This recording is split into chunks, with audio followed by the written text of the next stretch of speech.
kelas.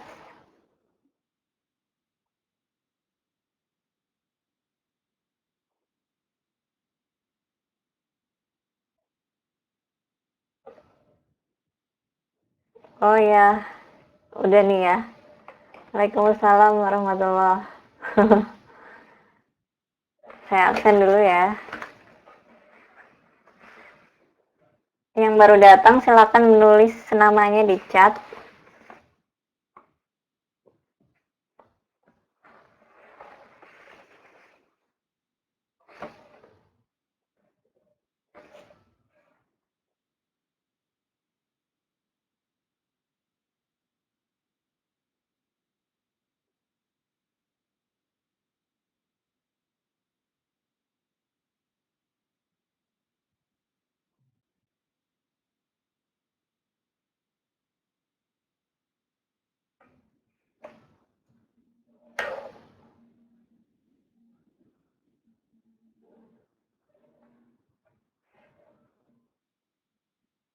Jadi saya absen ya, Siti Mariam, kemudian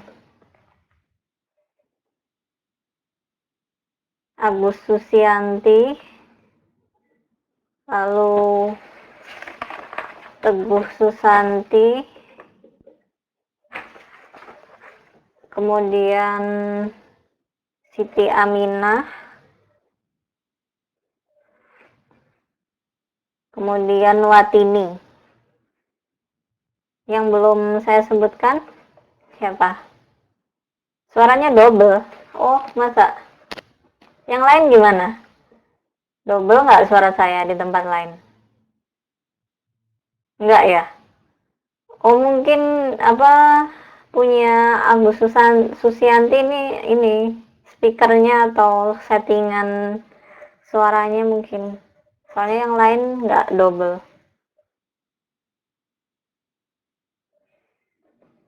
Endang Rahayu ya, saya absen.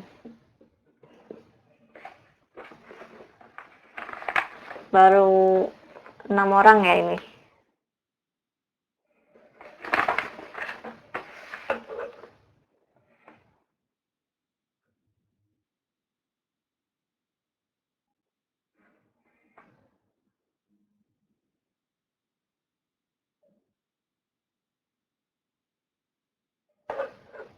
Yang lain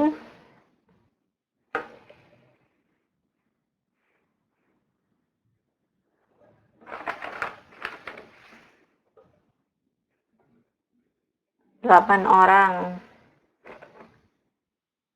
Sambil dibuka ya bukunya halaman 44 yang tugas 2 minggu yang lalu.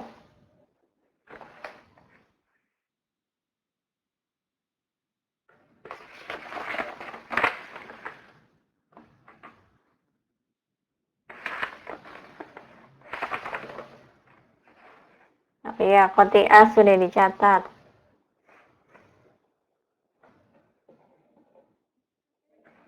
Ya, jadi kita kemarin ada tugas di halaman 44 tentang membuat paragraf eksposisi. Nah, jadi yang sudah selesai bisa menuliskan namanya di chat, kemudian membaca satu paragraf saja. Jadi boleh paragraf eksposisi yang umum khusus, atau mau paragraf eksposisi perbandingan dan pertentangan, atau yang paragraf eksposisi proses. Siapa yang mau membaca dulu sambil teman-temannya masuk kelas, biar bisa kita mulai. Oh iya, kotiah mau ya, oke. Ini tadi Min Zilotus sudah di absen kok. Kemudian saya nyalakan dulu ya kotiah.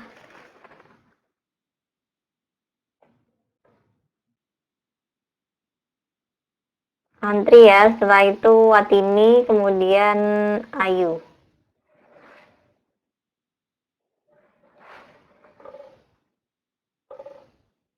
Ini sudah saya nyalakan kotiah.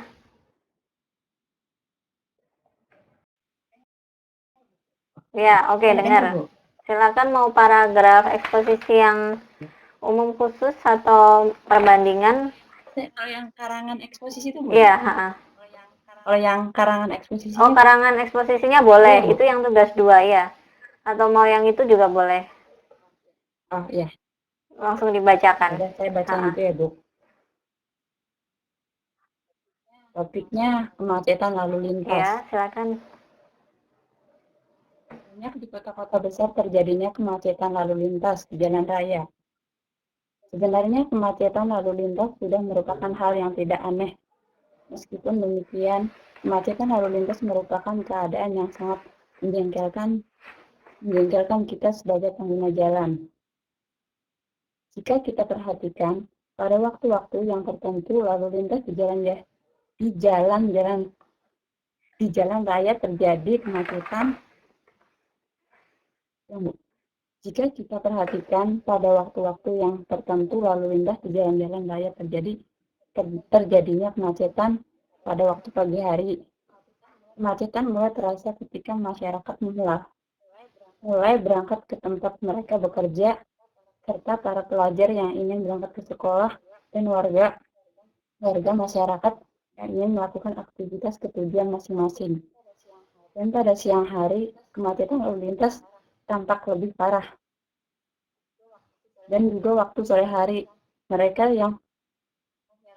masyarakat yang pulang kerja dan pelajar juga yang pulang sekolah. Banyak hal-hal yang menyebabkan terjadinya kemacetan lalu lintas di kota-kota besar. Pertama, banyaknya kendaraan yang berlalu lalang di jalan-jalan. Kedua, pinggir jalan banyak digunakan sebagai parkir kendaraan dan sebagai tempat para pedagang kaki lima berjualan. Tiga, sering terjadinya kerusakan atau terjadinya mati lampu. Kerusakan dan terjadinya lampu lalu lintas mati. Keempat, sikap yang kurang terpuji para pengemudi seperti menghentikan kendaraannya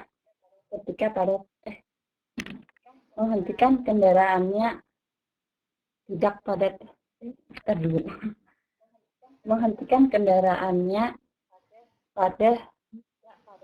pada tempatnya, dan sering kali para pengemudi saling mendahului dengan kendaraan yang lain. Dan yang kelima, para polisi lalu lintas tidak tepat pada tugasnya, sering tidak ada di tempat saat lampu lalu lintas mati. Sering terjadinya kemacetan lalu lintas di jalan raya. Banyak hal yang merugikan, seperti terbuangnya waktu, telat masuk kerja, bahan bakar juga terbuang sia-sia. Kemacetan lalu lintas juga dapat menyebabkan populasi udara yang dapat merusak kesehatan kita. Akibatnya kita akan merasa stres pada waktu kemacetan lalu lintas tersebut. Terima kasih, Bu. Ya, sama-sama. Jadi yang baru saja dibaca sama Kotiah ini dia karangan eksposisi ya. Jadi yang ada di tugas 2 halaman 44. Nah, jadi apa terserah nanti mau baca yang tugas 1 atau tugas 2. Tugas 1 itu kan paragraf saja. Jadi satu paragraf aja, pilih satu paragraf. Kemudian kalau mau yang karangan juga nggak apa-apa yang seperti dibacakan oleh Kotiah ini, jadi agak panjang. Selanjutnya siapa tadi ya? Watini ya.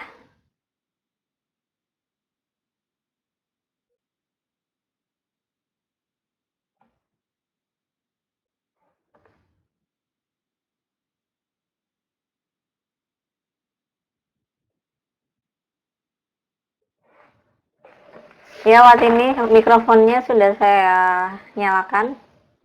Dengeran nggak, Bu? Nah, Jelas nggak, Bu? ya sudah kedengaran jelas. Kan nggak ngerti nih, Bu, bikin nomor 1 atau nomor 2, Bu? Kalau gitu ini aja apa paragrafnya 1 kan yang dibikin? Iya, 1. Oh ya, udah langsung dibacain aja itu.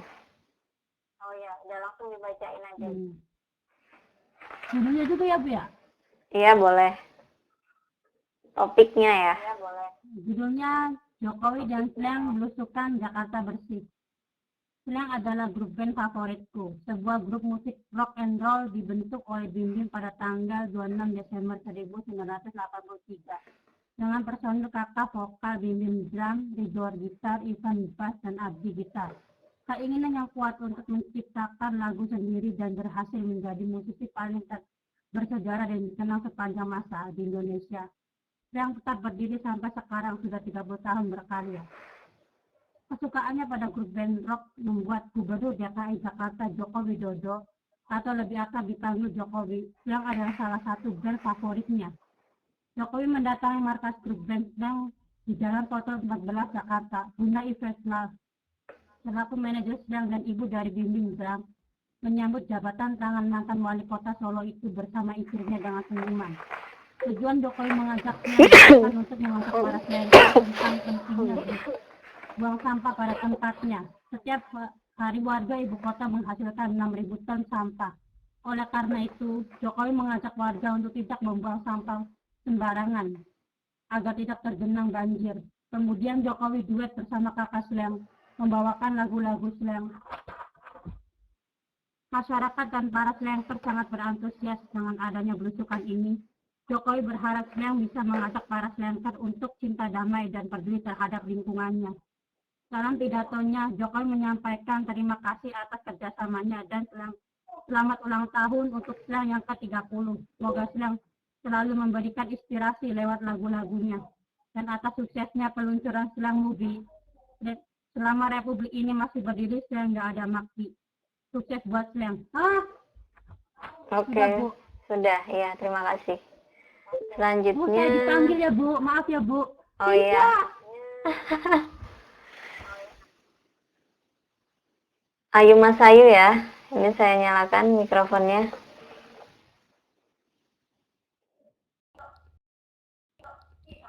Ya, silakan Ayu Mas Ayu. Halo Bu, saya sudah ya. bikin semuanya Bu. Yang paragraf Pilih sama salah yang satu aja. karangan. Mau yang dibaca? Pilih salah satu. Ya udah, yang kalau paragraf gitu aja nggak apa-apa. Ya Bu. Boleh ya. Yang paragraf ya. Oh. Ya, biar cepet. Soalnya yang lain antri.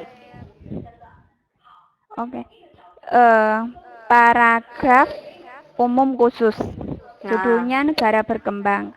Dikatakan sebagai negara berkembang jika dalam semua aspek mengalami peningkatan pengelolaan, seperti Indonesia yang sedang mengadakan pembangunan di setiap daerah.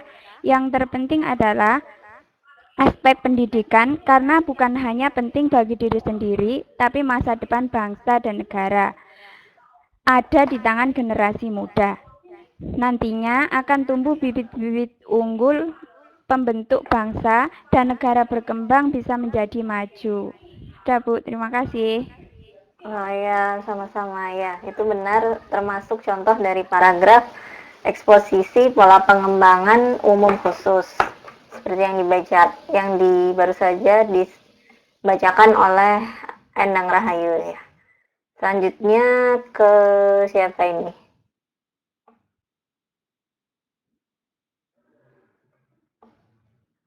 Ana Meli ya. Saya nyalakan mikrofonnya.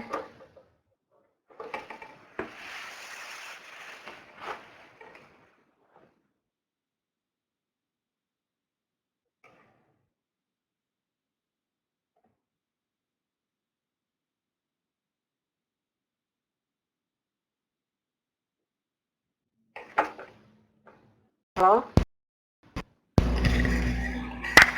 Ya. Silakan langsung dibacakan.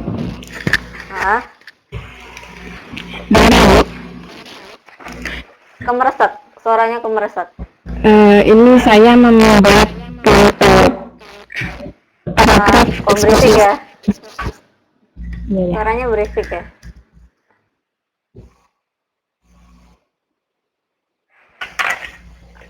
Coba dijauhkan dari TV ya, terus Masih berisik, juga kan? laptop. Udah enggak. Ini paragraf eksposisi pola pengembangan proses. Silakan. Pembuatan telur asin. Makanan satu ini sangat mudah dijumpai, biasanya dapat dibeli di warung-warung. tahukah Anda bahwa Anda pun bisa membuat telur asin sendiri?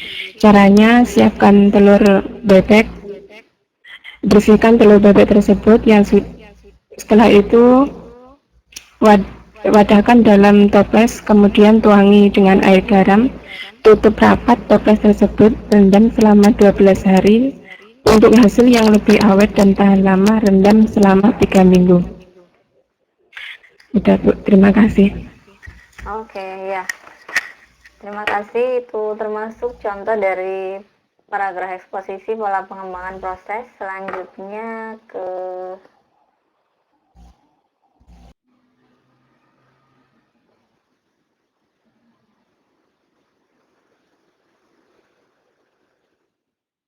Siti Aminah ya.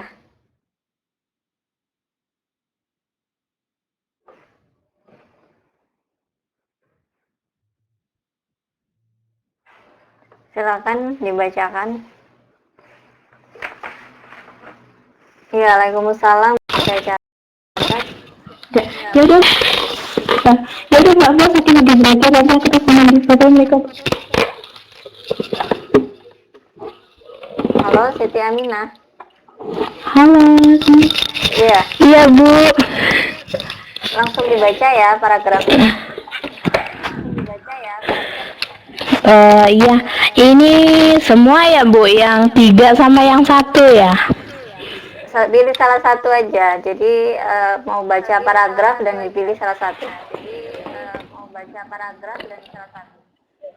Oh, di antara 3 itu pilih 1 sama yang 1 gitu. Enggak, terserah. Jadi apa itu yang tugas 1 atau tugas 2. Jadi salah satu.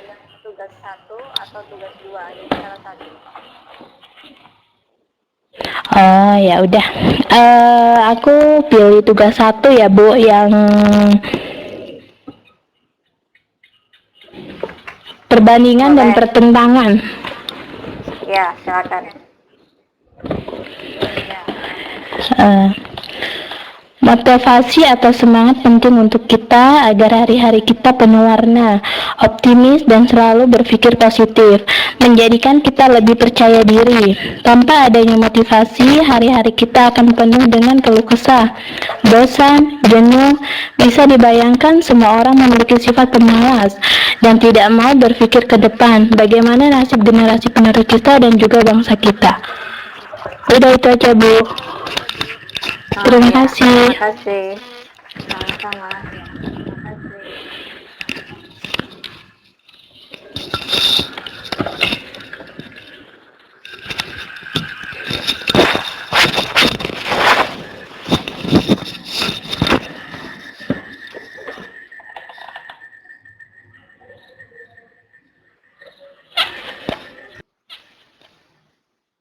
Selanjutnya ke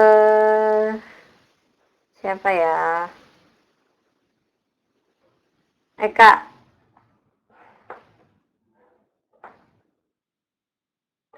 Mikrofonnya sudah saya nyalakan.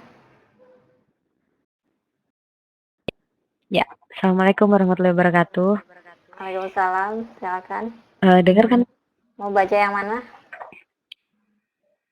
Saya mau baca tugas yang kedua aja Bu, suruh bikin karangan. Karangan, ya boleh. Ya, judulnya Jokowi. Gubernur DKI Jakarta Jokowi akhirnya didapuk menjadi capres PDIP untuk pemilu 2014. Setelah sering mengelak jika ditanya mengenai pencalonan dirinya sebagai Presiden Indonesia, akhirnya kemarin 14 Maret 2014 secara resmi dia mengajukan diri sebagai capres dalam pemilu 2014 dari Partai PDIP. Orang nomor 1 di Provinsi DKI Jakarta yang lahir di Surakarta pada 21 Juni 1961 dengan nama asli Joko Widodo atau lebih kita kenal dengan sebutan Jokowi ini, bukanlah berasal dari latar belakang politisi. Jokowi meraih gelar insinyur dari Fakultas Kehutanan UGM pada tahun 1985. Setelah menamatkan pendidikannya, Jokowi sempat merantau ke Aceh dan bekerja di salah satu BUMN di Aceh. Setelah kembali ke Solo, Jokowi juga tercatat pernah bekerja di CV Rodjajati, yaitu perusahaan yang bergerak di bidang perkayuan. Pada tahun 1998, Jokowi akhirnya berusaha secara mandiri di bidang permebelan, dan pada akhirnya menjabat menjadi wali kota Solo selama 2 periode, yaitu antara periode 2005-2010 dan periode 2010-2015. Selama menjabat sebagai wali kota Surakarta, segudang prestasi telah dicatat oleh Bapak 3 orang anak ini, baik prestasi pribadi atau prestasi yang diraihnya bersama Kota Solo.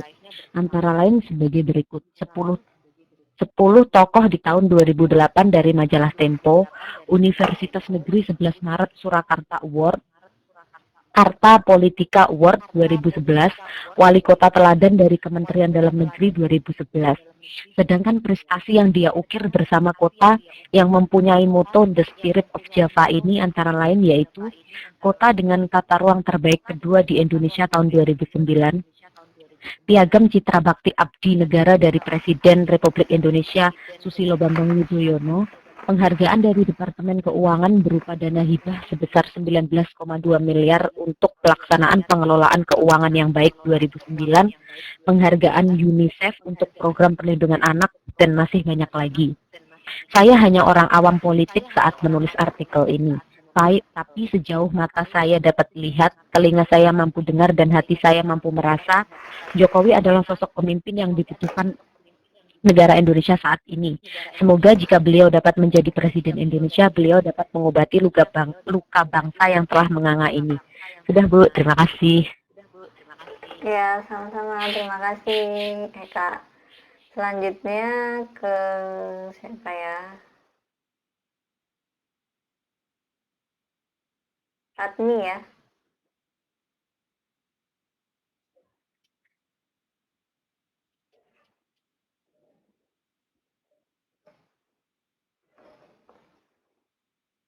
Mikrofonnya udah saya nyalakan, Ratmi.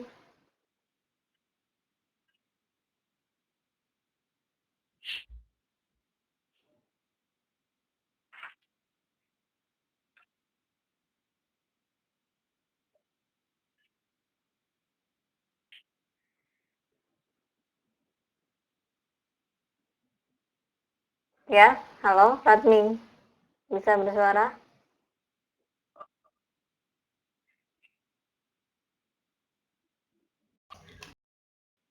Terdengar ya?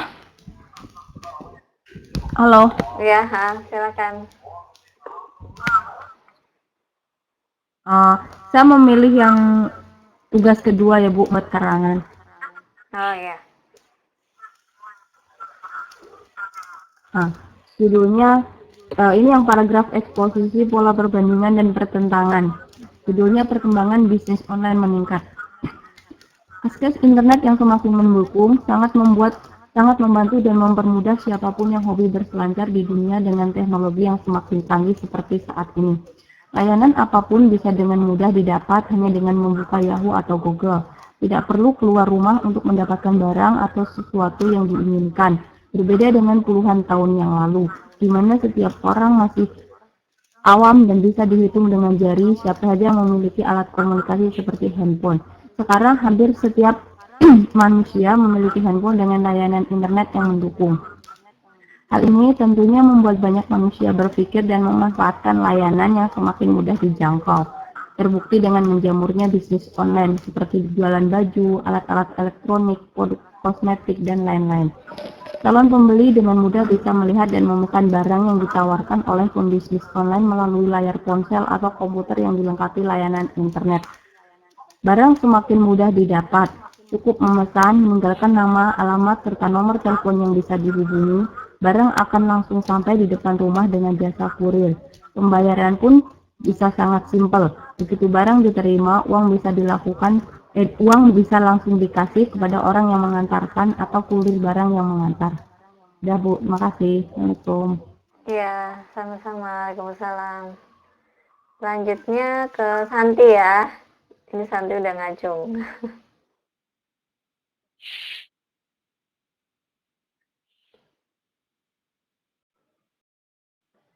Assalamualaikum warahmatullahi wabarakatuh. Saya pilih yang tugas 1.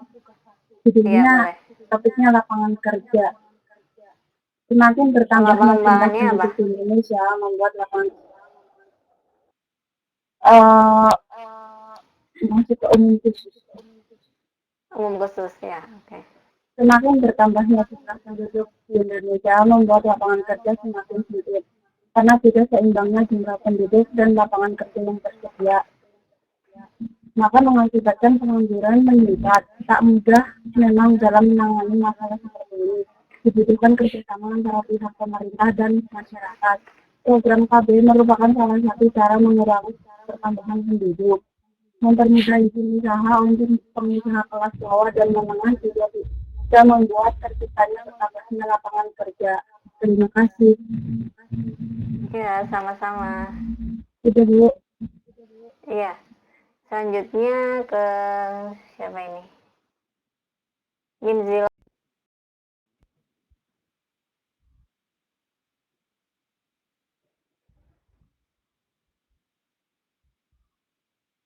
Saya ya Bu ya. Iya.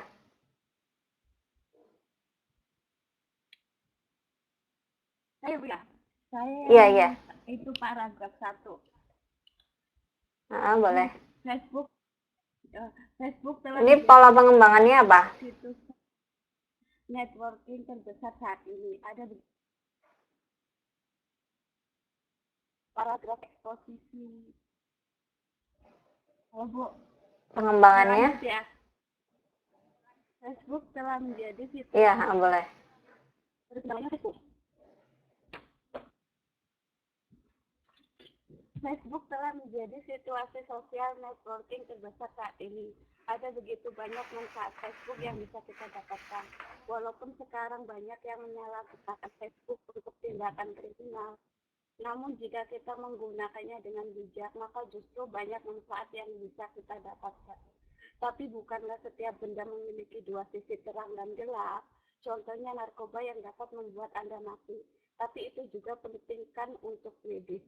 Ada banyak tips untuk meminimalisir kejahatan di Facebook. Jangan meng-add orang yang belum dikenal dan jangan terlalu percaya dengan orang-orang yang ada di Facebook karena bisa saja profilnya palsu. Berikut manfaat Facebook yang sangat terasa dalam kehidupan manusia era modern ini. Pertama, ajang saling ketemuan. Manfaat yang paling kedua, mendapatkan teman baru. Kita bisa mendapatkan teman-teman baru di dekat kita. Ketiga, tempat jual beli layaknya pasar. FB juga bisa kita jadikan sarana jual beli. Keempat, tempat promosi, kita menjadi media promosi yang sangat efektif. Kelima, tempat diskusi. Salah satu fitur-situs di jaring sosial ini adalah grup yang berfungsi seperti forum. Anda bisa berdiskusi tentang apapun, misalnya tentang artis idola, tempat dukungan. Masih ingat kasus uang koin kita? Dari mana semua orang mendukungnya? Dari Facebook langsung berapa? Ya, Bu. Iya, terima kasih Agus Yanti. Itu jadi yang dibacakan contoh pengembangan umum khusus ya tentang Facebook. Selanjutnya ke ini siapa? Riri Rianti.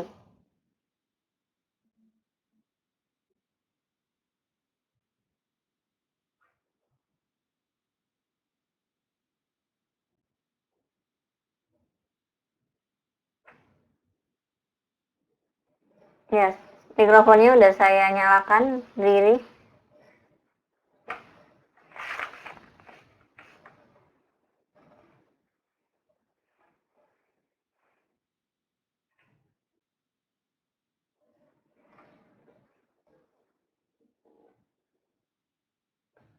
Halo, kok belum keluar suaranya, Riri?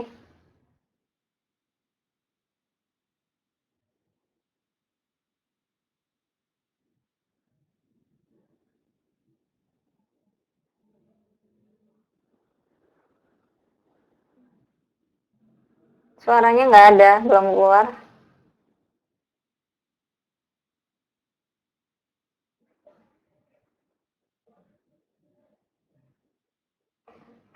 Coba ke yang lain dulu aja ya, kalau gitu.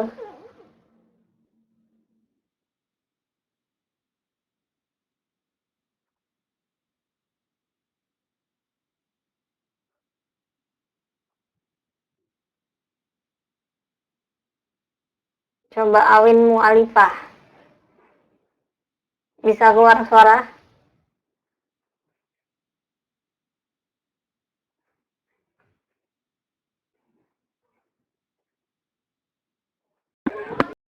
Ya, Awin, silakan baca. Ya, Awin, silakan. Halo Bu, Assalamualaikum warahmatullahi wabarakatuh. Waalaikumsalam warahmatullahi. Saya pilih yang tugas yang pertama ya Bu ya. Boleh, ya.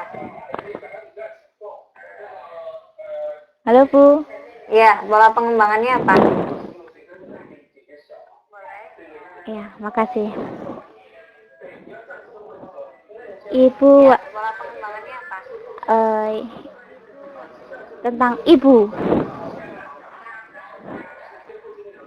Ibu wanita istimewa. Ya, topiknya tentang ibu, kemudian pengembangannya. Surga di telapak kaki ibu. Itulah hadis Nabi Muhammad.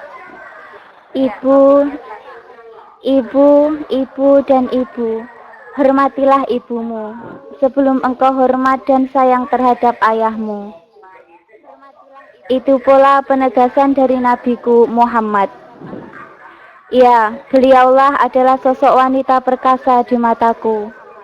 Sejak aku dibuayan hingga lahir ke dunia, ibulah yang merasakan payahnya mengandung, susahnya membesarkanku, dan mungkin bahagianya bisa menjadi ibundaku. Tapi sudahkah aku bisa membahagiakannya? Belum, pekikku dalam hati. Berjuta kilometer memisahkan jarak antara kami, tapi ikatan batin yang selalu mengikat kuat kerinduanku terhadap ibu, seakan-akan ibu selalu menemani di setiap langkahku. Aku percaya ini semua berkat doa ibu, aku merindukannya. Lembut tutur kata dan sikap yang menenteramkan hingga aku tak kuasa meneteskan air mata di saat kerinduanku semakin menggelora. Kini tinggal menunggu hitungan bulan, bila Allah mengizinkan akan tiba saatnya pertemuanku dengan ibu, ayah dan keluarga besarku. Ah ibu, semakin aku merindukanmu, karismamu semakin jelas di hati dan pelupuk mataku. I love you, Mom. Sudah Bu, berisik.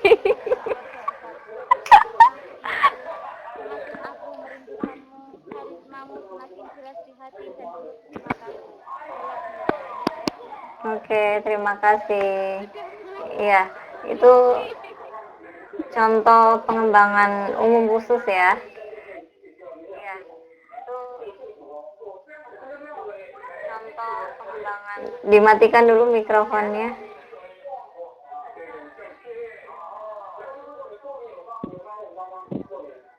Dimatikan. Tanya ke Atun ya. Iya Bu. Ya, silakan. Halo? Ya.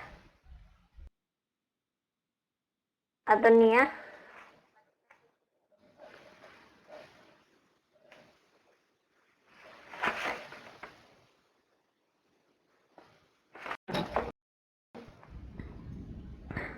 Halo? Ya, silakan. Halo, Bu? Baca langsung. Halo? Iya, sudah kedengaran jelas. Iya, Bisa udah dengar, Bu? silakan dibaca, udah jelas suaranya. Oh, oke. Saya pilih nomor 1 ya Bu ya.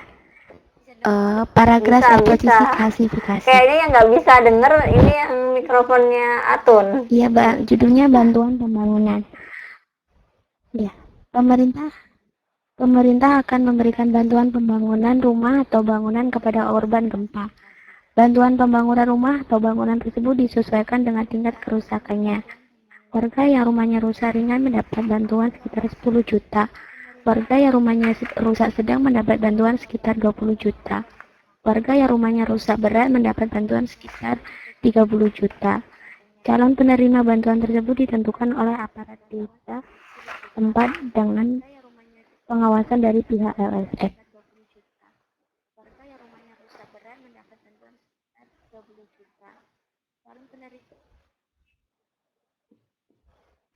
Halo? Kok suaranya putus ya? Ya, Bu?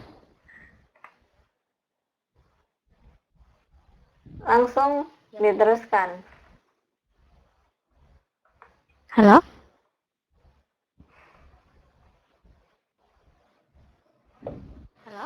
Kan aja. Kayaknya mikrofonnya sana yang nggak ini ya. Nggak beres. Oh, udah selesai. Oh, udah selesai. Oh. Ya, ya. Oh, oke, Udah, Bu. ya. Iya. Soalnya kok endingnya kayaknya masih ada lanjutannya. Oke, makasih. Nah, selanjutnya ada yang mau membacakan lagi? Ini punyanya Rianti, ini mikrofonnya saya coba kok nggak bisa ya.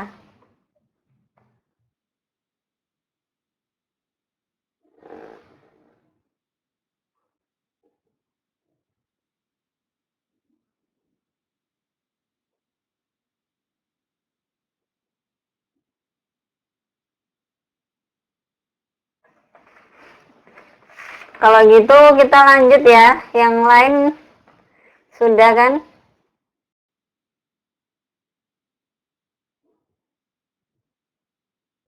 Ya, ini tadi kita sudah membacakan tugas halaman 44. Selanjutnya kita akan mendiskusikan hal-hal menarik dalam cerita rakyat. Indikatornya, jadi nanti bisa mengungkapkan hal-hal yang menarik atau mengesankan, kemudian mendiskusikan unsur-unsur intrinsik, tema, penokohan, alur, sudut pandang, amanat, latar dari cerita rakyat yang dibaca.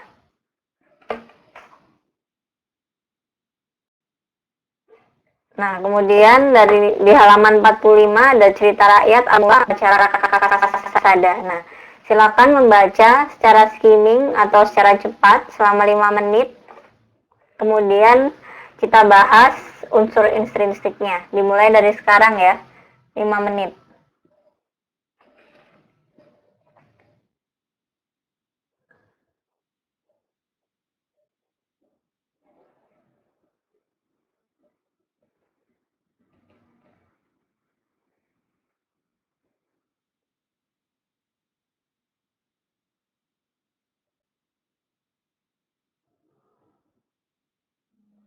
Atau ada yang mau bersedia membacakan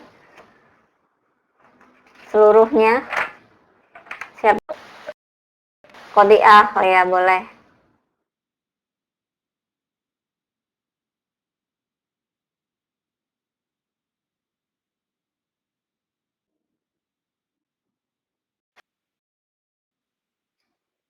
Ya, silakan Kodiah. Halo, Ya, Ibu udah. dengar, Bu? Asal mula upacara kasada. Dahulu hiduplah satu keluarga yang tentram. Suami istri tersebut bernama Ki Segar dan Nyai Entong. Mereka berdua suami istri yang hidup rukun.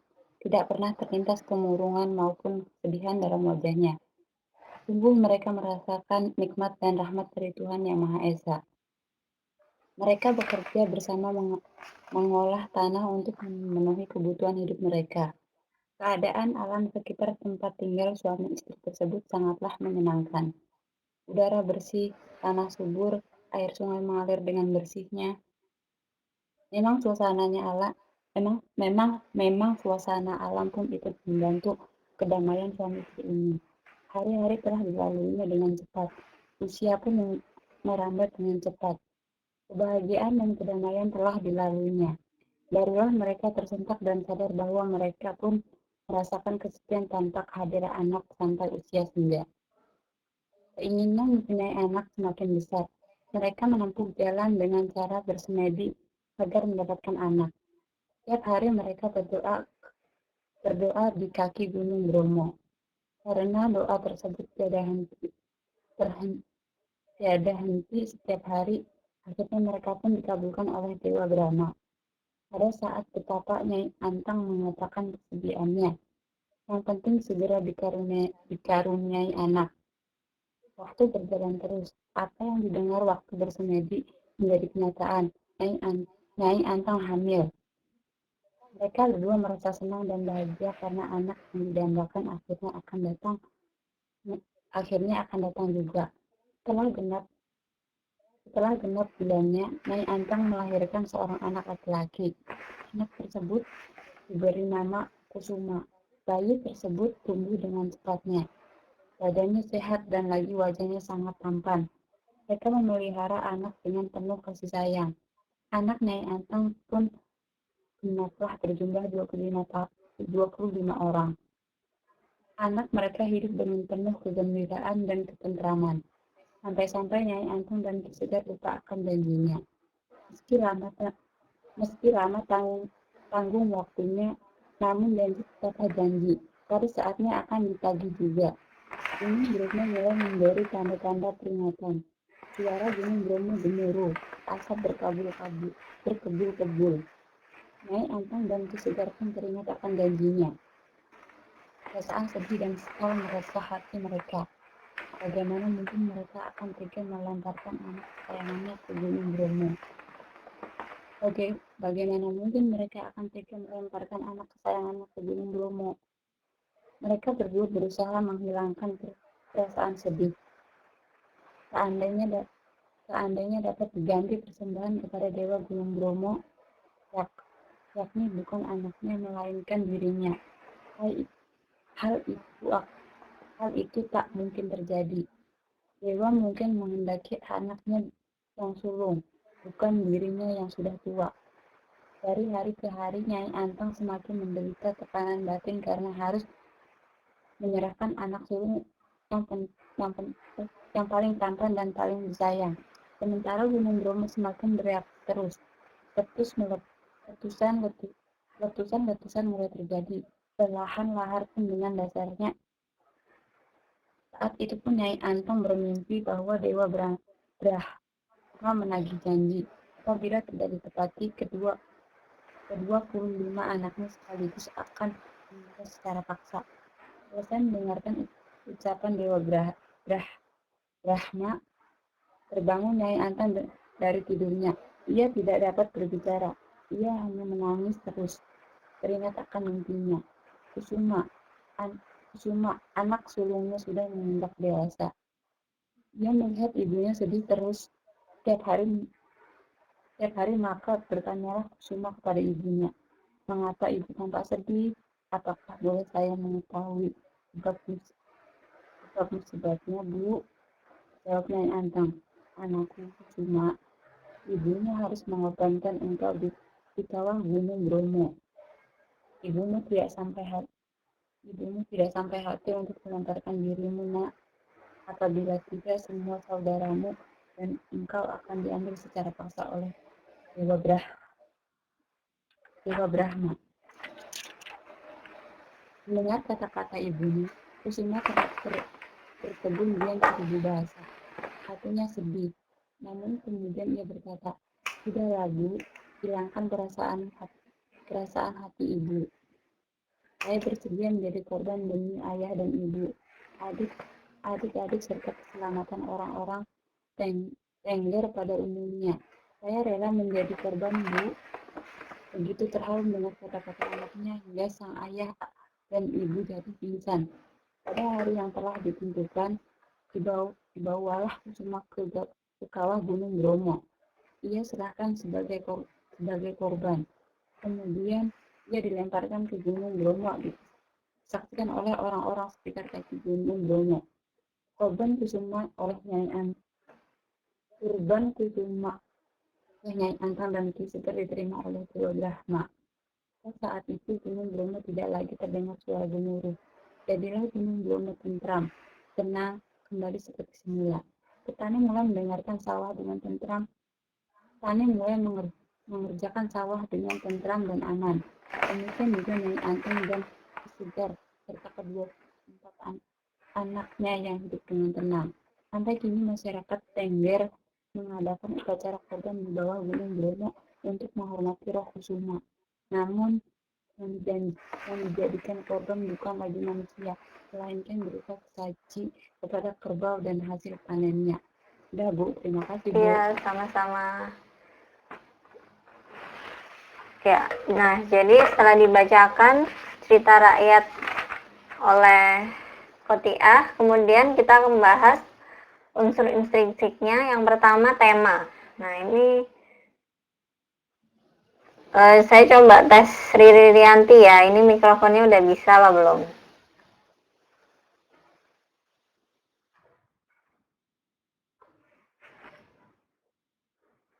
Riri, sudah bisa bersuara?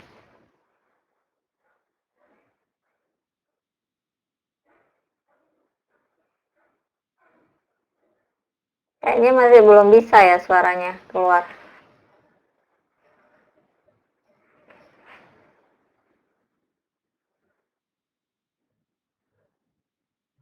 Belum bisa itu.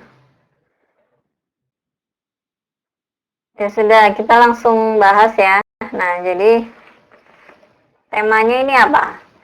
Temanya budaya. Kemudian tokohnya siapa saja? Yang pertama ada Ki Seger dan Nyai Anteng.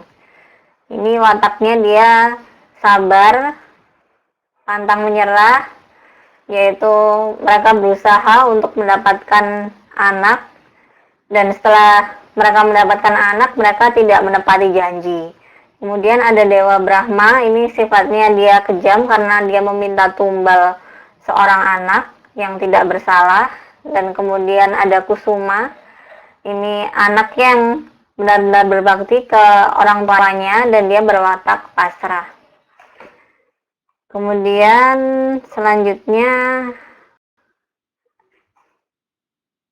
ada alur ya. Ini alur dari cerita rakyat ini merupakan alur maju. Jadi mulai dari sang pasangan suami istri ini mereka hidup bahagia tapi belum mempunyai keturunan, sampai keturunannya ada dan sampai dikorbankan. Kemudian sudut pandangnya pengarang ini orang ketiga. Kemudian latarnya di Gunung Bromo, dan amanatnya apa yang bisa kita ambil yaitu pengorbanan seorang anak demi kebahagiaan orang tua, saudara, dan penduduk sekitarnya. Dan jadi dia rela mengorbankan dirinya sendiri untuk ketentraman dan kebaikan bersama, karena dialah yang diminta untuk tumbal dari Gunung Bromo tersebut ya. Oh, ini ada Natalia yang baru absen.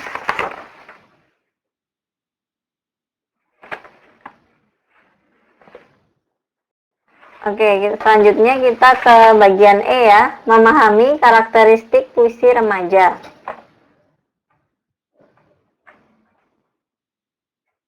Jadi indikatornya nanti bisa mengidentifikasi karakteristik puisi remaja, kemudian menuliskan secara ringkas isi puisi remaja. Nah, jadi selanjutnya puisi remaja ini memiliki karakteristik tersendiri dibandingkan dengan puisi lainnya, seperti puisi anak atau puisi dewasa. Secara umum, puisi remaja mengangkat tema seputar masalah dunia remaja dan kehidupannya. Meskipun isinya tentang dunia remaja, namun tidak sepenuhnya penulisnya berasal dari golongan remaja. Sebagai bagian dari karya sastra, puisi remaja juga didukung oleh unsur-unsur yang tidak jauh berbeda dengan puisi lainnya. Di dalamnya dibangun oleh unsur intrinsik dan ekstrinsik. Nah, ini di sini ada kepergian puisinya. Siapa yang mau membaca? Oh, jangan Kotiah lagi. Kotiah sudah tadi. Yang lain dong.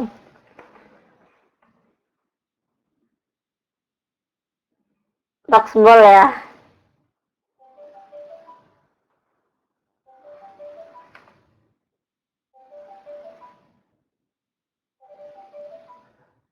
Kita ke Eka ya.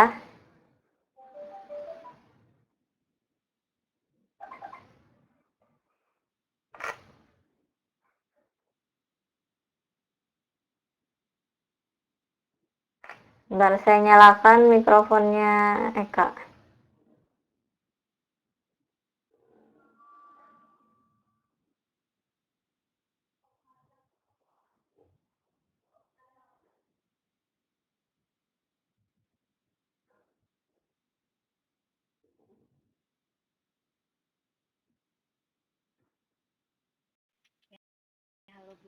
Iya, Ya, halo Bu. silakan.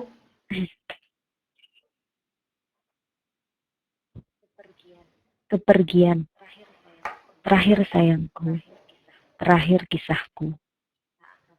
Saat kapal hati singgah berlabuh, kuterjemahkan kebencian lewat selembar daun jatuh. Dan kuberi hati yang penghabisan demi kesetiaan. Kepergianku ini jangan kau catat dalam sejarah. Jangan disentuh bagi kehidupan yang luka. Tapi rangkailah laksana bunga hati yang mekar dalam kesunyian malam hari. Uni Wahyuni, pelajar SMA N1 Beber Cirebon. Terima kasih Bu. Iya. Kenapa ini terakhirnya terima kasihnya yang lantang ya. Selanjutnya ini mikrofonnya Riri sudah nyala. Bisa suara nggak Riri? Menjawab pertanyaan yang ada di bawahnya ya. Masih belum bisa suara ya. Kalau gitu ke Amini ya.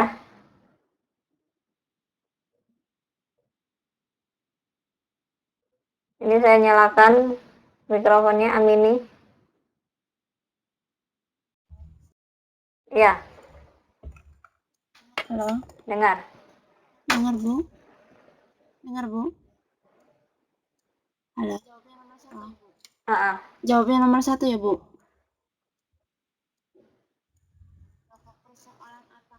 Pokok persoalan apakah yang diungkapkan dalam puisi tersebut?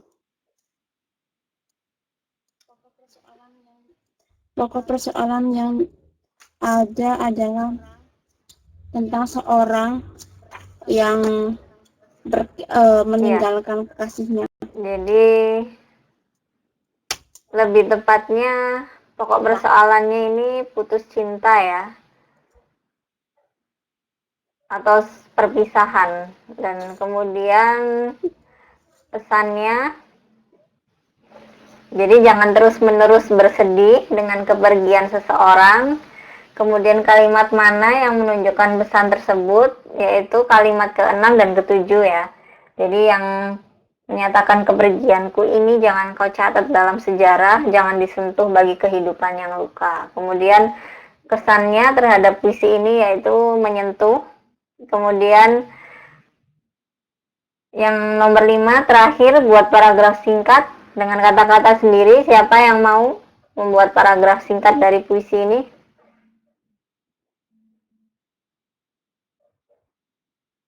Ada yang bisa mengajukan diri? Oh, butuh waktu. Ya udah, saya kasih waktu 5 menit ya.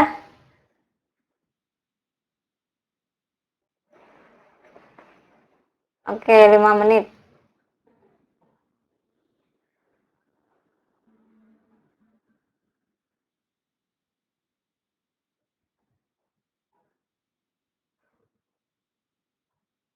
Yang sudah selesai dulu bisa menuliskan nama di chat.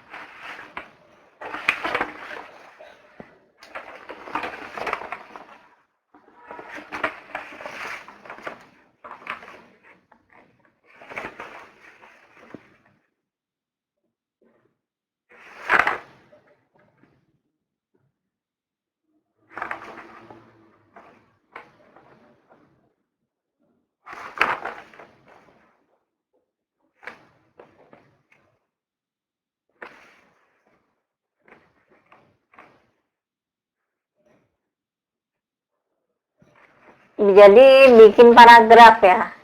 Jadi paragrafnya itu diambil dari puisinya itu. Jadi kayak merangkum gitu loh.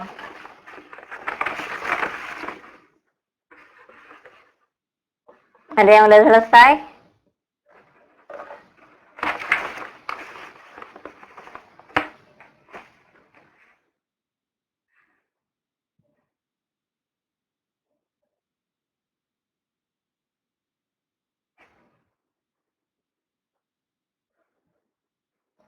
Ayu Masayu ya.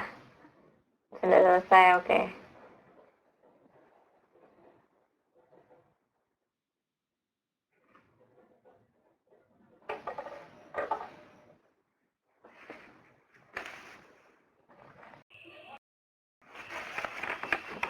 Silakan dibacakan. Halo. Ya. Kasih sayang dan kesetiaan berubah menjadi kebencian saat dia pergi dan tak pernah lagi mengingatnya. Tapi mari menatap masa depan yang lebih bahagia. Gitu ya, Bu. Bentar, ini kebenciannya dari kata-kata yang mananya ya? Oh, kata keempat ya? Kalimat keempat ya, aku terjemahkan kebencian itu ya? Oh iya, bisa. Ya, selanjutnya yang lain. Terima kasih Endang Rahayu sudah memberanikan diri. Kemudian yang lain, ada yang udah selesai? Kalau belum, saya lanjut ke bagian F ya.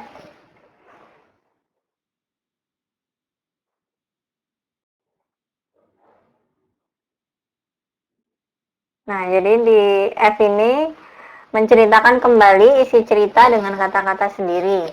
Nah, indikatornya menceritakan kembali isi cerita rakyat yang dibaca dengan kata-kata sendiri, kemudian mengidentifikasi kalimat langsung dan tidak langsung dalam cerita rakyat. Nah, ini masih ingat kan ya tentang kalimat langsung dan tidak langsung yang kita bahas beberapa pertemuan yang lalu. Nah, kemudian sekarang tugasnya bacalah cerita berita ibu dengan seksama, kemudian ceritakan kembali dengan menggunakan kata-kata sendiri. Nah, jadi siapa yang mau membaca?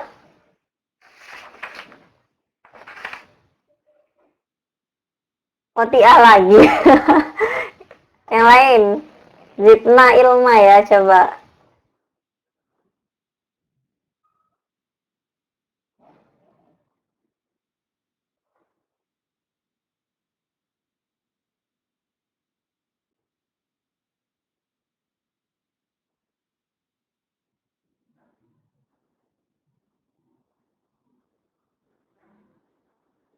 Ya, Zidna Ilma, mikrofonnya udah saya nyalakan.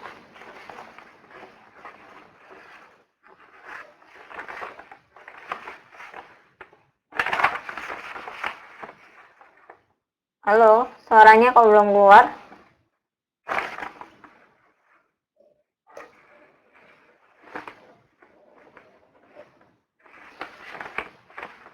Wah, ini kayaknya kayak Rianti ini ya, mikrofonnya. Nggak bisa keluar suara.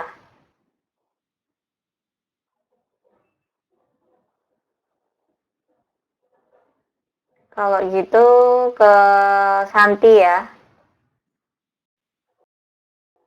Coba, ya. Silakan dibaca. Semuanya apa, Bu? Iya, semuanya. Dahulu ada suami istri yang mempunyai 3 orang anak yang masih kecil. Setiap pagi mereka makan bersama. Selesai makan, barulah sang ayah berangkat bekerja ke kebun. Pagi itu mereka makan bersama, masing-masing mendapat jatah ikan secara adil. Kebetulan masih ada sisa ikan yang belum dimakan. Sebelum berangkat ke kebun, Iko berpesan kepada istrinya, simpanlah sisa ikan itu untuk makan nanti sore. Baik, Pak, akan saya simpan di lemari makan, jawab si istri. Sang suami berangkat ke kebun untuk mengolah tanah. Sang istri menyimpan sisa ikan itu di lemari makanan. Ketika siang hari, sang istri dan ketiga anaknya makan bersama. Tiba-tiba anaknya yang paling kecil menangis. Anak itu minta makan dengan lauk ikan yang disimpan di lemari. Sang ibu mencoba menjelaskan bahwa sisa ikan itu hanyalah untuk ayah mereka. Namun si bungsu menangis terus sembari bergeling-geling tiada henti. Akhirnya si ibu tak sampai hati. Dia memberikan sisa ikan itu kepada si bungsu. Si bungsu pun berhenti menangis. Sore hari ayah mereka pulang dari kebun dalam keadaan lapar. Sang ibu segera menghidangkan makanan. sisa ikan tadi pagi, kita semuanya berterus dan berterus masak. Bu, mana sisa ikan tadi pagi? Tanya sang ayah. Maaf ya, si bungsu tadi menangis, kata sang ibu. Kenapa ia menangis? Si bungsu menangis minta makan dengan lauk ikan. Kemudian sisa ikan itu saya berikan kepadanya. Saya minta maaf ayah, saya merasa bersalah, kata sang ibu. Aku tidak Aku tidak mau tahu. Aku telah berpesan agar sisa ikan itu disimpan sang ayah. Saya telah meminta sisa ikan itu, tetapi si bungsu menangis sambil berkeliling-keliling meminta ikan. Saya tidak sampai hati melihatnya. Untuk itu, saya berikan sisa ikan kepadanya. Hari telah malam, sang ayah masih tetap marah. Makin malam marahnya pun makin menjadi-jadi, sehingga istrinya terasa serba salah, sedih dan melangsa. Tega-teganya suaminya marah seperti itu hanya karena sisa ikan dimakan anaknya sendiri yang paling kecil. Malam itu sang ibu menangis terus, tapi sang ayah masih marah-marah. Mereka tak tahan memarahi suaminya, sang ibu meninggalkan rumah. Ia pergi ke laut. Malam itu ketiga anaknya telah tidur nyenyak, sementara sang ayah masih tetap marah. Pada pagi harinya, sesudah bangun tidur, ketiga anaknya mencari sang ibu. Mereka mencari ke sana kemari, tetapi mereka tidak berhasil menemukan ibu mereka. Selanjutnya, si sulung mengajak kedua adiknya mencari ibu mereka ke laut. Mari kita coba mencari ke laut, kata si sulung. Kenapa harus ke laut, Pak? Tanya si bungsu. Aku sendiri tidak pernah kali saja ibu ada di sana. Ya, mungkin ibu mencari ikan di laut agar ayah tidak marah-marah, kata si bungsu. Benar, bukan mengusah kemarin adik menangis terus minta laut ikan. Mereka pergi ke laut di tepi pantai, mereka memanggil-manggil ibunya. Setelah lama memanggil-manggil ibunya, tiba-tiba ibu mereka muncul dari laut. Sang ibu pun segera menghampiri si bungsu dan menyusuinya. Setelah itu, sang ibu berpesan agar ketiga anaknya segera pulang. Mereka mematuhi perintah ibunya. Mereka pun segera pulang, namun hingga malam hari, ibu mereka tidak juga kunjung datang. Oleh karena itu, esok harinya mereka pergi kembali ke laut. Pagi-pagi benar mereka menyusul sang ibu ke laut. Setibanya di laut, mereka memanggil ibu mereka lagi. Ibu, pulanglah ibu, si bungsu ini menyusul. Setelah 3 kali mereka memanggil, ibu mereka pun muncul dari laut. Sang ibu lalu menyusui si bungsu. Namun pada waktu itu, tubuh si ibu mulai berbisik. Akhirnya mereka ketakutan, mereka tidak percaya wanita yang berbisik itu adalah ibu mereka. Mari bungsu, ibu akan menyusuimu, kata ibu. Aku adalah ibu kalian bertiga. Tidak, kau bukan ibu kami, jawab si sulung sembari mengajak adik-adiknya meninggalkan tempat itu. Mereka pun terus berjalan menelusuri pantai tanpa arah, sembari memanggil-manggil ibu mereka. Setiap kali itu pula si ibu muncul dengan bisik makin menakutkan.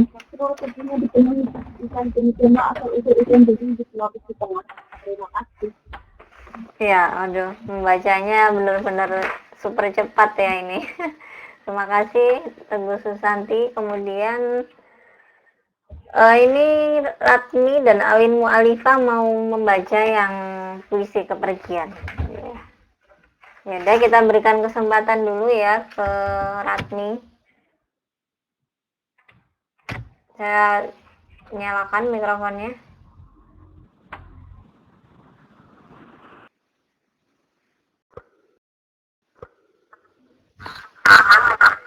Halo.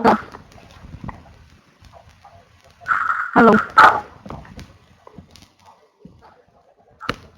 Halo, Bu. Kepergian. Ini adalah hal terakhir dalam kehidupanmu. Aduh. Silakan dibaca. Itu kenapa ya, Bu? Dengan jelas, Bu. Suaranya kemeresek ya? Ya. Dengan jelas, Bu, suaranya. Aduh. Kepergian. Ya. Ini adalah kali terakhir dalam kehidupanmu, tentang kisah hidupmu, di mana hati kita telah saling bertaut sebagai kapal yang bersandar di pelabuhan hati. Tanpa kebencian melalui selumbar daun jatuh, di mana ia pasrah akan takdir hingga angin membawanya terlalu. Halo. Aduh. Sudah dengar ini. Ya, halo.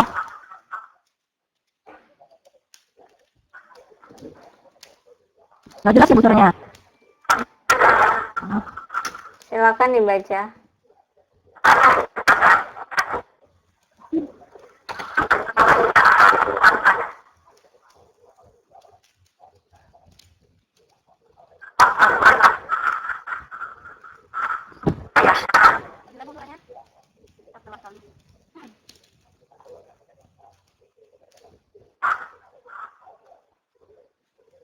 Suaranya kok hilang muncul ya. Halo.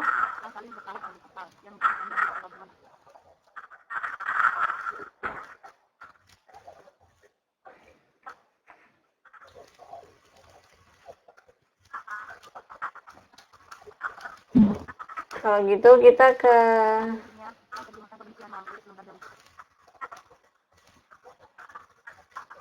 suaranya putus-putus, nggak jelas ya. Ini Ratmi. Coba ke ini ya, Awin Mu'alifah aja.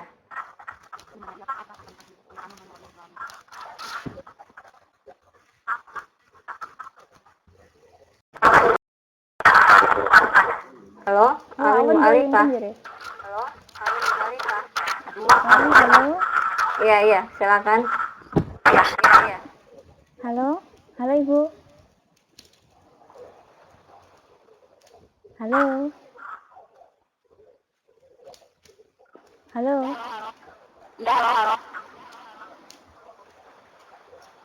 Oke. Kau terlalu menyakitiku. Apakah karena engkau terlalu mencintaiku? Mungkin itu caramu untuk mendekatiku. Aku belum mengerti dan pahami tentang hal itu. Apa kau ingat di mana kita bertemu? Dunia maya penuh fata morgana. Boleh kita dicinta, juga boleh kita mencinta. Tapi harus ingat, cinta dunia maya penuh dengan tipu daya. Dunia nyata pun juga ada, tapi tak sebegitu rumitnya. Mengapa? Ya karena kita belum sama-sama tahu. Antara aku, kamu belum pernah bertemu. Mencintai sewajarnya saja, jangan berlebihan. Apakah kau yakin untuk mencintaiku? Aku ingin satu untuk selamanya. Kadang hati sering bertanya, adakah cinta yang tulus di hatimu? Adakah cinta yang tak pernah berubah untuk selamanya? Maafkan aku yang tidak bisa memahamimu. Mungkin butuh waktu. Denganmu, apakah nanti kita akan berjalan di atas padang rumput luas nan hijau? Atau akan berjalan di atas kerikil tajam yang siap melukaiku? Tidak ada yang tahu. Cinta mudah untuk diucapkan, tapi tidak mudah untuk menjaganya. Maafkan aku, semoga engkau bisa mengerti dan pahami itu. Sudah, Bu. Iya, itu tadi puisi yang dibacakan Awin Mu'alifah. Jadi itu bukan membuat paragraf dari puisi kepergian ya. Jadi seperti membuat puisi baru. Ya, tapi nggak apa-apa.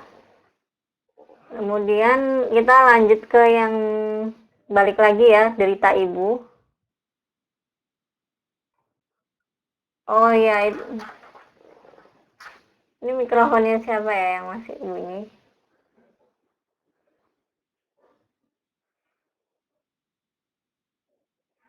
Oh ya, itu ya tadi mungkin paragraf, cuman isinya benar-benar sepertinya lain sekali ya dari kepergian yang ada di buku ini, karena ada membahas dunia maya dan dunia nyata.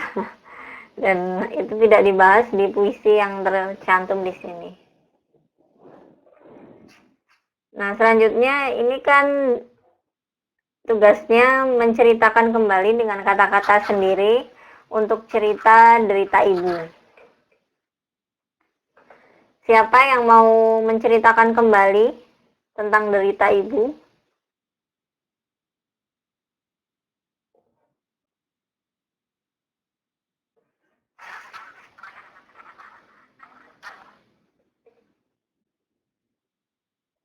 Ini yang masih hidup mikrofonnya Ratmi ini. Dan saya nggak bisa matikan. Nggak tahu kenapa ini.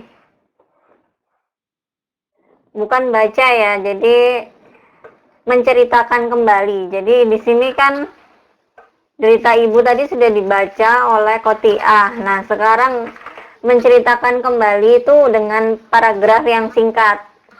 Jadi seperti merangkum isinya. Jadi tidak boleh membaca secara panjang seperti yang ada di buku ini, gitu. Oh iya, saya tadi mau mengomentari suaranya Awin Mu'alifah itu kok bener-bener ini ya, mirip sama Ayu Masayu ya. Bukan kembaran kan, suaranya soalnya mirip sekali.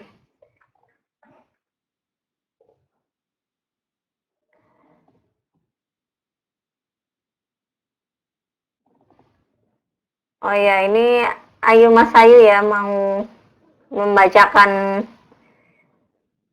cerita yang derita ibu, tapi dengan kata-kata sendiri ya.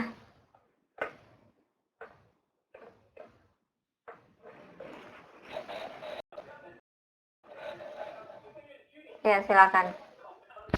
Halo.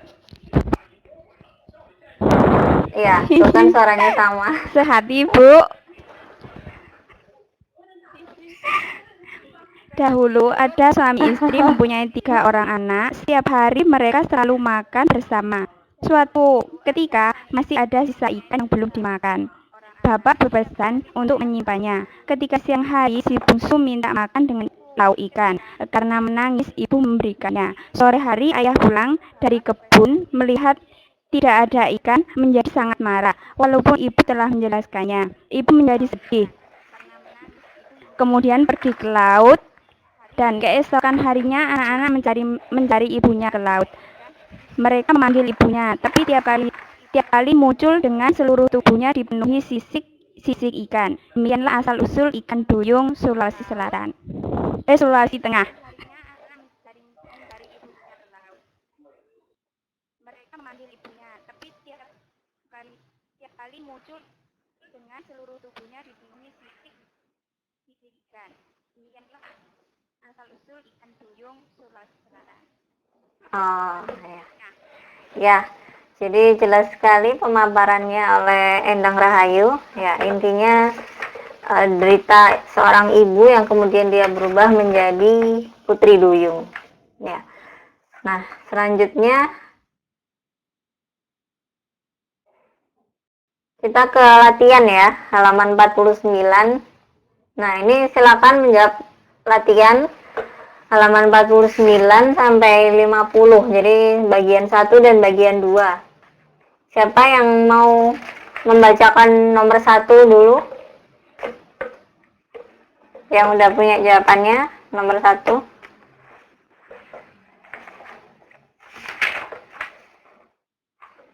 Santi, oke.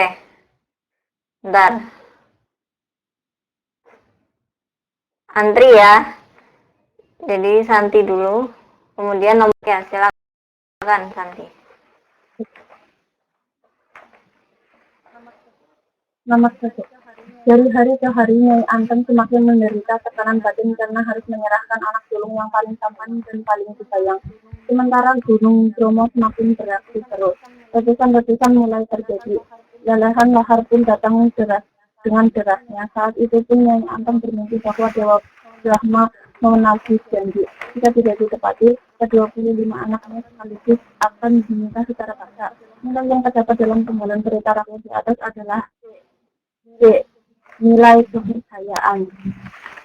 Nilai kepercayaan, ya benar. Selanjutnya Kotiah ya, nomor 2.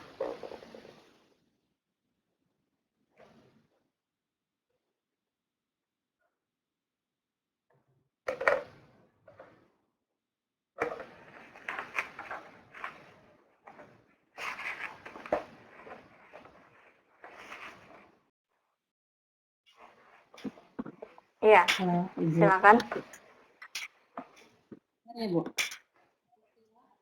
Peristiwa atau keadaan yang nyata atau benar-benar ada dan terjadi serta tidak diragukan lagi kebenarannya disebut D. Fakta. Iya, benar. Selanjutnya nomor 3. Nomor 3 Zidna Ilma ya.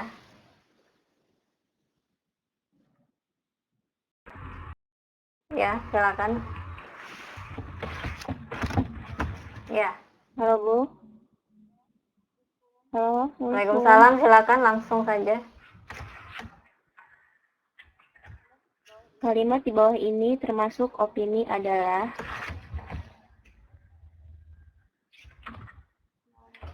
nomor 3A, Bu. Tahun depan kemungkinan Indonesia akan mengejar ketinggalan dalam bidang iptek dari Malaysia. Ya, benar. Terima kasih Suti Rahmawati. Kemudian nomor 4 Ana Melia.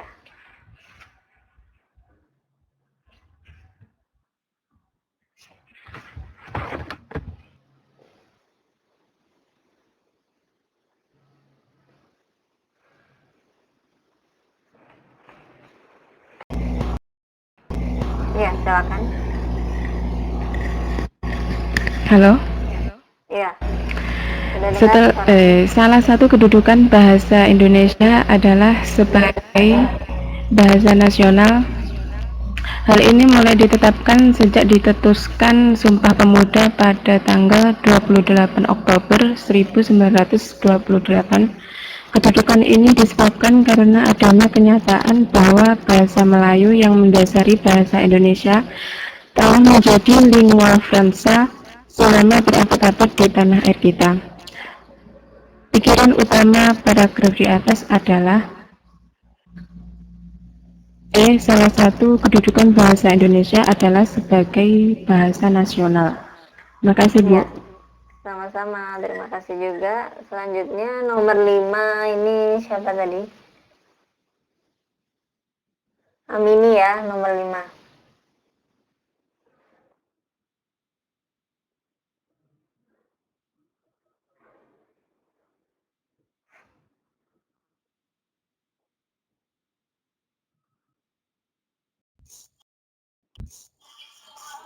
Ya, silakan. Dengar Bu? Ya.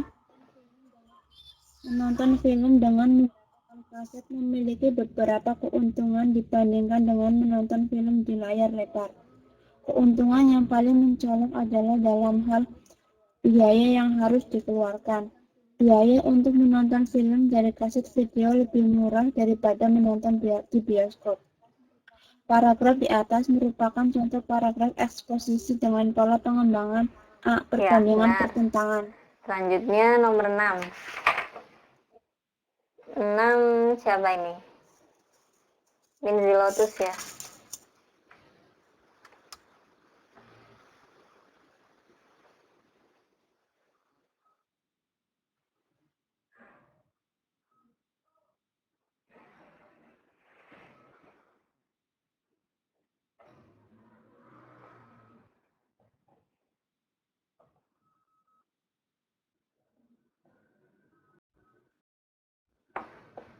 Ya, silakan.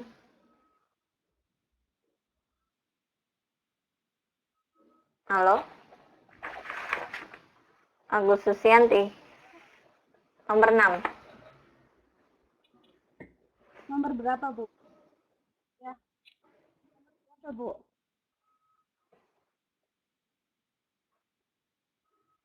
Ya, halo, Bu. Ya. Legenda merupakan salah satu karya sastra lama yang isinya tentang kehidupan seorang tokoh, suatu kejadian atau tempat tertentu setelah melihat keadaan alam yang menyerupainya. Oh ya. Jawabannya B. Oke, ya. Terima kasih. Selanjutnya nomor 7, Ayuman Sayu.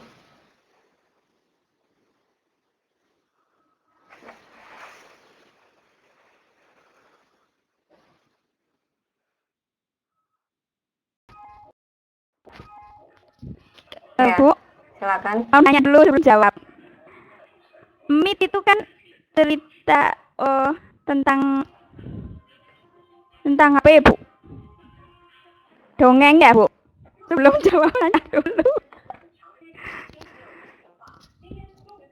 Oh, iya, Bu. Saya mau nanya dulu, Bu. Enggak kan, Bu? Halo. Ayuman Sayu.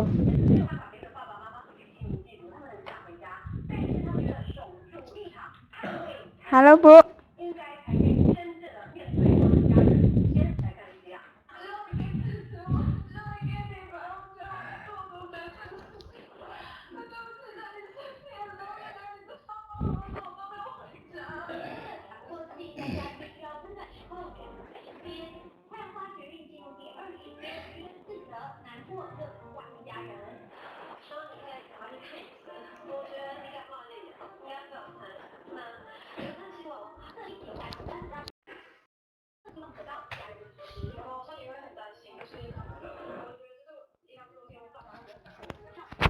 Halo. Ini saya, Bu. Halo, Bu. Ini sebelum saya jawab namanya. Iya, saya mau nanya dulu. Ini cerita Mit itu ya gimana ya, Bu?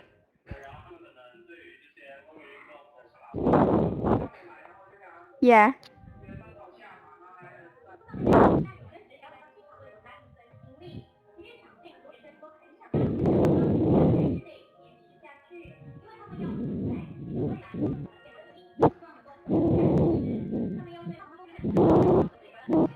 Mitos masih ada.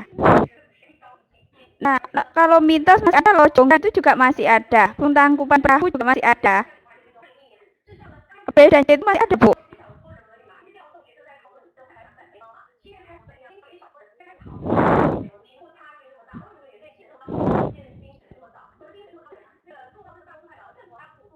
Oh gitu ya. Jadi kisah yang merupakan contoh cerita mite adalah C. Kisah Gunung Tangkuban Perahu. Itu kan dia yang masih ada kan ini ya, Prambanannya kan. Jadi kisah Candi Prambanan kan, kalau yang kayak Loro Jonggrang itu. Nah, di sini kan nggak ada pilihan kisah Prambanan. Gitu. Kisah yang merupakan contoh cerita mite adalah C. Kisah Gunung Tangkuban Perahu. Ah iya, benar. Jadi kalau Tangkuban Perahu itu dia ininya kisahnya dari tokohnya, tokoh siapa?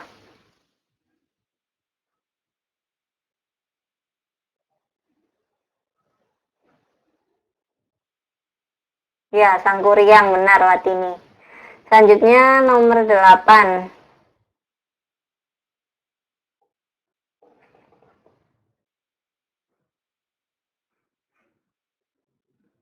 Nomor 8 tadi mau ini ya, apa? Risalia ya.